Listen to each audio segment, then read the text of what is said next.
গামোচাখন মই কিন্তু নিপিন্ধিলো। মই বহিৰাগত বনিয়াৰ এই গামোচাখন এইবাবেই নিপিন্ধো কাৰণ এই গামোচাখনে এই শিপিনীসকলৰ পেটৰ ভাত মুঠি মাৰি নিছে।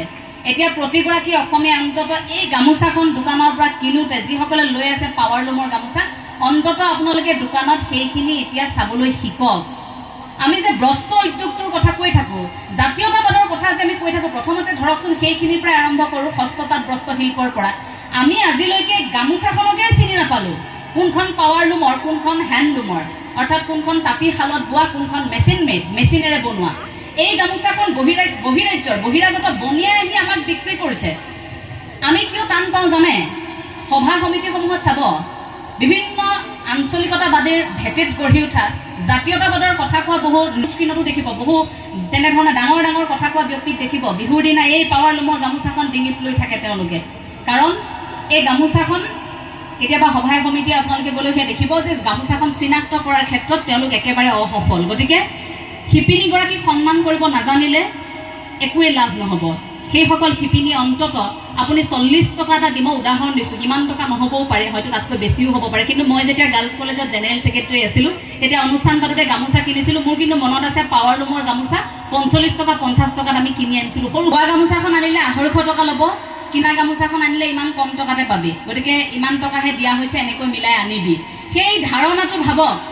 সেই সাধাৰণ কথাটোৰ কাৰণে আমি এই শিপিনীগৰাকীকে তেওঁৰ প্ৰাপ্যটোৰ পৰা বঞ্চিত কৰিলোঁ। তাঁতশালত জড়িত হৈ থকা অসমৰ বিভিন্ন প্ৰান্তত থকা প্ৰতিগৰাকী শিপিনী সদায় কুশলে থাকক, তেওঁলোকে তেওঁলোকৰ প্ৰাপ্যটো পাওক। তাত খুৰীয়ে মোক 20খনকৈ ৰুমাল লগাই দিছিল যে ববই লাগিব, ব। এনেকুৱা নহয় যে তুমি তাঁতখন গৈ কেতিয়াবা ঘৰ চলাব লাগিব, কিন্তু এইবাবেই তুমি তাঁতশালখনৰ বিষয়ে শিকা যে এইখিনি আমাৰ সম্পদ। কাৰণ মহাত্মা গান্ধীয়ে কি কৈছিলে? অসমীয়া শিপিনীয়ে তাঁতশালত সপোন ৰচিব পাৰে।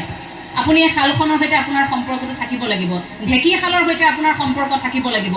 ঢেঁকীশালৰ পৰা আহিব লাগিব জাতীয়তাবাদ, জাতীয়তাবাদ তাঁতশালৰ পৰা আহিব লাগিব নামঘৰৰ ভেটিৰ পৰা।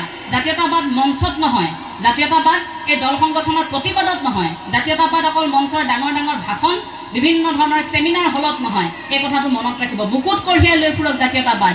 আপুনি আপোনাৰ ভাষাটো শুদ্ধকৈ কওক, আপুনি আপোনাৰ বস্ত্ৰ উদ্যোগটোৰ কথা ভাবক, আমি আমাৰ যিবোৰ আমাৰ লোককৃষ্টি, লোক সংস্কৃতি, এইবোৰৰ কথা ভাবক। তেতিয়া কোনেও জাতিৰ ক্ষতি কৰিব নোৱাৰে। আমি কিয় কৈ থাকোঁ মুখৰ ভাষাটো আনে কাঢ়ি নিব।